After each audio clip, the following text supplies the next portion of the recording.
tal? ¿Cómo están? En este día les voy a hablar sobre un libro que me ha parecido muy interesante y que me gustaría hacer una reseña para recomendarles de este libro. El libro del que les voy a hablar se llama Carrie, de Stephen King. Pero antes, ¿quién es Stephen King? Bueno, Stephen King es un autor estadounidense conocido principalmente por obras de terror. Algunas de sus obras más reconocidas podrían ser El Resplandor, It, El Misterio de Salem Slot, Cementerio de Mascotas o Carrie mismo. Quizá para algunos de ustedes estas obras de estos títulos son conocidos. Esto es porque algunos han sido adaptados al cine. Por ejemplo, El Resplandor con Jack Nicholson o Carrie mismo, de lo cual hace cerca de 2 años hizo un remake. Ahora sí, continuando con la reseña sobre el libro, Carrie es un libro corto de terror. Se centra en el personaje de Carrie White. Carrie es un personaje al que todos le hacen bullying. Es extremadamente, por así decirlo, cerrada, lo cual hasta un punto la llega a convertir en un personaje lelo, del cual todos se abusan, y especialmente su madre, que es una devota religiosa sobre la iglesia metodista. O sea, ella vive constantemente en rezos, castigos, penitencias, y a su hija la tiene así. Hasta tal punto de que ni siquiera le ha hablado sobre la sexualidad, más del hecho de simplemente decirle que es la marca más malvada de Satanás. Tanto así hasta el punto de que su madre una vez hasta azotó a Carrie por el simple hecho de que vio a su vecina conversando en bikini, y eso le pareció muy mal. La madre de Carrie es tan religiosa que no le permite usar nada que vaya por más arriba de las rodillas ni más abajo de las clavículas. Y dice que los senos son gustos cochinos. Esa es la percepción de la madre de Carrie. Ahora, pasando a la historia, el libro viene a la parte más tensa, por decirlo así, la parte más gorda, cuando Carrie tiene su primera menstruación a los 16 años en el gimnasio de su colegio. Como su madre nunca le habló sobre la sexualidad, Carrie se asusta mucho cuando le llega su periodo porque piensa que está desangrándose. Y esto es como el detonante para las burlas definitivas de sus compañeros. Entonces, esta novela podríamos decir que es una típica historia de adolescentes en su final de colegio, en su último año de colegio. Pero ahí viene el toque de Stephen King.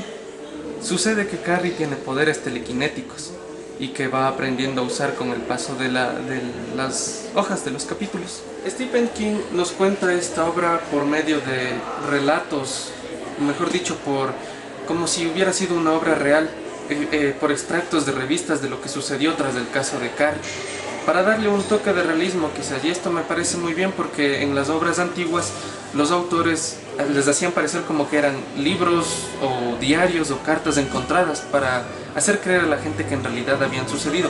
Pero yo creo que más aparte del hecho de querer darle más realismo a la historia, King hace esto porque quiere mostrarnos el punto de vista de la gente y del gobierno, la forma en cómo les afectó lo que sucedió con Carrie y cómo acabó todo esto.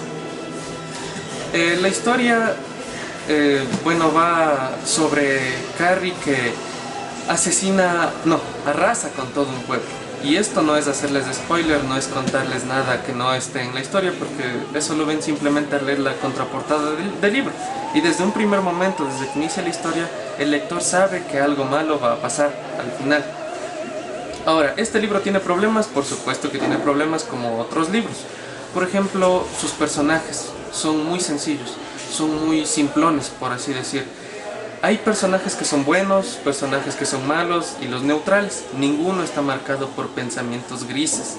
Tal vez lo más cercano a eso que pueden hacer es cuestionarse si sus acciones van con el bien o por beneficio propio.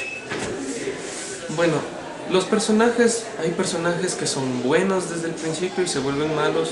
Hay personajes que son malos todo el tiempo y los personajes de fondo o neutrales.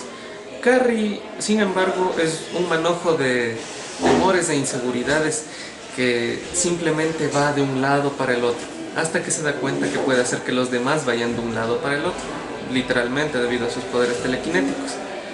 Ahora, este libro de King, a pesar de ser un relato corto, tiene algunos contextos que lo vuelven un poco lento, lo hacen más complicado de leer.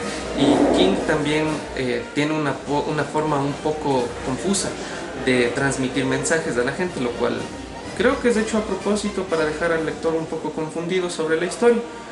Ahora otro punto, volviendo a lo de los relatos, como para darle realismo, me parece que es muy interesante porque también ayuda a que los puntos que quedan flacos, los puntos que asimismo quedan un poco confusos en la historia se esclarezcan un poco. Ahora les recomiendo leer este libro. No es quizá el mejor libro de Stephen King, pero es un libro muy interesante y un buen libro para los amantes de las historias de adolescentes, familias religiosas hasta el punto de volverse locas, o simplemente de los que gusten de un poco de terror y ciencia ficción, que es principalmente en lo que se centra este libro. Sin más que decir, me despido de ustedes y que tengan una buena tarde. Gracias.